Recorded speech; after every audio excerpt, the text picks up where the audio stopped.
Hello student, आज की important session में आप सभी का स्वागत है। आज के इस वीडियो में हम बात करेंगे आपके CTET के पेपर के बारे में। फर्स्ट शिफ्ट का आपका जो पेपर आज के दिन हुआ है, इसका मतलब जो 9 जनवरी का जो आपका पेपर हुआ है, उसके बारे में हम लोग बात करेंगे कौन कौन से क्वेश्चन आए हैं और कौन कौन से क्वेश्चन पूछ सकते हैं आप लोगों से। तो चलिए देर न करते हुए वीडियो को शुरू करते हैं और देख लेते हैं हमारा। पहले हम CDP के बारे में बात करेंगे, CDP में कौन कौन से क्वेश्चन पूछे हैं। तो देखिए, पहला आपका है जीन पियाजे। जीन पियाजे की थियरी से आपका 2 से 3 क्वेश्चन आज के पेपर में पूछा हुआ है। दूसरा है कोहलबर्ग और तीसरा है वाइगोत्स्की। मैंने पहले ही बताया हुआ है आप लोगों को, जो जीन पियाजे, कोहलबर्ग और वाइगोत्स्की हैं वो काफ़ी इंपॉर्टेंट है सीटेट के लिए। हर शिफ्ट में इससे क्वेश्चन पूछ रहे हैं। देखिए, इसके पहले वाला जो पेपर आपका हुआ था सीटेट का, उसमें भी जीन पियाजे, कोहलबर्ग, वाइगोत्स्की इन सबसे क्वेश्चन पूछे हुए थे। वहीं बात करते हैं सेकेंड स्टेज ऑफ डेवलपमेंट से एक क्वेश्चन पूछा हुआ है आप लोग का। और इस बार क्या हुआ है कि NEP 2020 से क्वेश्चन पूछा हुआ है।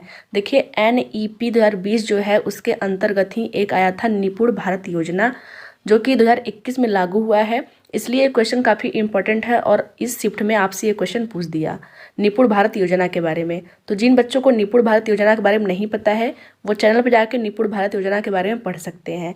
अगला आपका क्वेश्चन पूछा था ग्रोथ एंड डेवलपमेंट के बारे में। एक क्वेश्चन आपका ग्रोथ और डेवलपमेंट से जुड़ा हुआ था। अगला आपका था लर्निंग डिसऑर्डर। इसमें पूछा था डिसलेक्सिया के बारे में। देखिए, लर्निंग डिसऑर्डर से 2 से 3 क्वेश्चन पूछ चुके हैं इसी शिफ्ट में। इससे पहले भी क्वेश्चन पूछे हुए हैं अगले शिफ्ट में। जो इसके पिछला वाला शिफ्ट जो हुआ था उसमें भी लर्निंग डिसऑर्डर से क्वेश्चन पूछ रहे हैं। तो आप लोग सबसे पहले लर्निंग डिसऑर्डर के बारे में पढ़ लीजिए। यहाँ पे पूछा है डिसलेक्सिया के बारे में। आगे देख लेते हैं EVS में। देखिए, EVS में हमारा पूछा हुआ है एक क्वेश्चन, पक्षी के पंख से कोई क्वेश्चन पूछा हुआ था। पक्षी के पंख से रिलेटेड कोई क्वेश्चन पूछा हुआ है। दूसरा क्वेश्चन आपका था अरब सागर के तट से जुड़े हुए राज्य। देखिए, मैंने पहले ही बताया था कि जो राज्य होते हैं उनसे कौन कौन से राज्यों की जो बाउंड्री बनती है वो। दूसरा क्वेश्चन ये बनता है कि किस राज्य से कितने राज्यों की बाउंड्री बनती है, नंबर पूछ लेता है। और पूर्वोत्तर राज्यों के बारे में सबसे अधिक पूछता है। तो इस बार पूछा हुआ है अरब सागर के तट से जुड़े हुए राज्य कितने हैं। आपका अगला क्वेश्चन है हाथी से। हाथी से रिलेटेड क्वेश्चन हर साल पूछता है और EVS के इस शिफ्ट में आपसे हाथी से रिलेटेड कोई क्वेश्चन पूछा हुआ था। अगला क्वेश्चन आपका है वर्ली के बारे में। अब वर्ली चित्रकला के बारे में पूछा था कि वर्ली जनजाति के बारे में पूछा था, ये कंफर्म नहीं है, लेकिन आपका एक क्वेश्चन वर्ली से पूछा हुआ है। देखिए, जो वर्ली है वो एक जनजाति का नाम है। उसी जनजाति द्वारा वर्ली चित्रकला बनाई जाती है। ये हमने शॉर्ट वीडियो में इसको पढ़ाया हुआ है। जितने भी शॉर्ट वीडियो आपके पढ़े हुए हैं, आप लोग उसको पहले एक बार जाके देख लीजिए। उन्हीं सब वीडियो में से ये सारे आपके पॉइंट आए हुए हैं। आगे देख लेते हैं, एक क्वेश्चन पूछा हुआ है सांप से। देखिए, सांप के बारे में हम लोगों ने कई स्टेटमेंट के बारे में बात किया हुआ है कि जो सांप होते हैं उनके 2 दांत होते हैं और वो क्या करता है, ज़मीन के कंपन को महसूस करके सुनता है, उनके कान नहीं होते हैं। ये सारी चीज़ें हम लोगों ने एक सांप वाले उसमें वीडियो में पढ़ा हुआ है। अगला आपका था कथक डांस के बारे में पूछा हुआ है। देखिए, कथक डांस या तो उत्तर प्रदेश होगा या तो फिर उत्तर पूर्वी जो है उत्तर प्रदेश का ही ये हो सकता है कथक डांस। तो इसके बारे में पूछा था। एक मधुबनी पेंटिंग के बारे में पूछा हुआ है। देखिए, मधुबनी पेंटिंग हो गया, आपका वर्ली चित्रकला हो गया, पश्मीना शॉल हो गया, इन सब के बारे में शॉर्ट वीडियो बनाए गए हैं जो कि 1 से 2 मिनट के होंगे। ये पूछा हुआ है मधुबनी पेंटिंग जो कि बिहार का है। अगला पूछा है मणिपुर राज्य। देखिए, मणिपुर राज्य से एक क्वेश्चन पूछा हुआ है। या तो पूछ सकता है कि मणिपुर राज्य से कितने स्टेट की बाउंड्री लगती है, या तो इसका राजधानी पूछा होगा। ऐसे ही कोई भी क्वेश्चन मणिपुर राज्य से पूछा हुआ है। अगला आपका पूछा है मुंबई का व्यंजन। अब मुंबई का व्यंजन जो है वो पूछा हुआ है, तो वड़ा पाव हो सकता है, ये यहाँ पे पूछा गया है। अब अगर मुंबई का व्यंजन पूछा है तो आपसे किसी और भी स्टेट का व्यंजन पूछ सकता है। तो आप लोग व्यंजन वाले वीडियो में जाके पूरे व्यंजन को पढ़ लीजिए। जैसे कि जो केरल है वहाँ पे अवेल टैपियोका हो गया, जो आपका गोवा है वहाँ पे नारियल के तेल में तली हुई मछली हो गया, और जम्मू कश्मीर हो गया वहाँ पे आपका सरसों के तेल में तली हुई मछली। तो ये सब सारी चीज़ें वहाँ पढ़ाई गई हैं, आप लोग उसको पढ़ सकते हो। देखिए, एक क्वेश्चन आया है सहजन से कि मतलब सहजन जो होता है उसका कौन सा पार्ट खाते हैं। तो हम लोग जानते हैं जो सहजन होता है उसका हम लोग फूल और फल दोनों खाते हैं। तो एक क्वेश्चन इससे पूछा हुआ है। आपके नेक्स्ट शिफ्ट में पूछ सकता है केले के बारे में कि केला का कौन सा पार्ट हम लोग खाते हैं, या तो आपसे मूली, गाजर और शलजम के बारे में पूछ सकता है कि ये जो चीज़ें होती हैं वो क्या है, तना है या फिर जड़ है। ये सारी चीज़ें पूछ सकती हैं आप लोगों से। तो ये तो था ईवीएस के क्वेश्चन। आगे देख लेते हैं हम लोग मैथ के क्वेश्चन के बारे में। देखिए एक क्वेश्चन पूछा हुआ था वैन हेले के कॉन्सेप्ट से।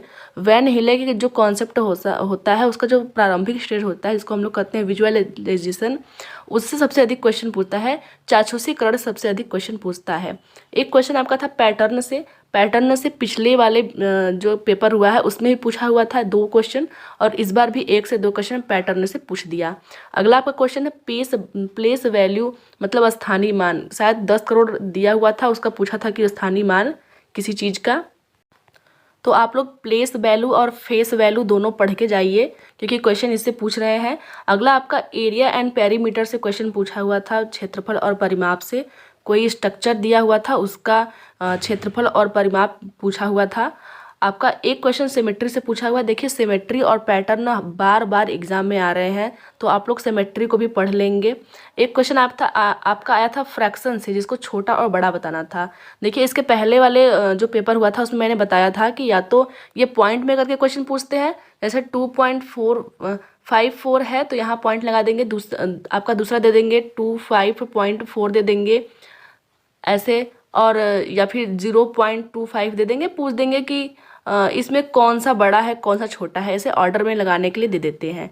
वैसे ही आपका फ्रैक्शन में भी पूछता है, जैसे 1/4 दे देगा, 1/2 दे देगा और 1/3 ऐसे करके कुछ भी दे देगा, और पूछ देगा कि इनमें से बड़ा और छोटा कौन सा है। तो ऐसे क्वेश्चन हर बार एग्जाम में पूछते हैं, तो आप लोग थोड़ा इसको भी पढ़ लीजिएगा कि कौन सा छोटा कौन सा बड़ा होता है, उसको कैसे पहचानते हैं। आप लोग थोड़ा प्रैक्टिस कर लोगे तो हो जाएगा ये वाला।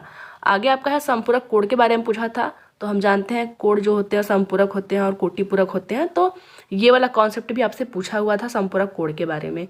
तो ये तो थे मैथ के क्वेश्चन। आगे देख लेते हैं हिंदी में। देखिए हिंदी में संधि पूछा हुआ। पहले तो हम जानते हैं हिंदी में पैराग्राफ होता है, तो पैराग्राफ के अंदर ही संधि समास पूछता है।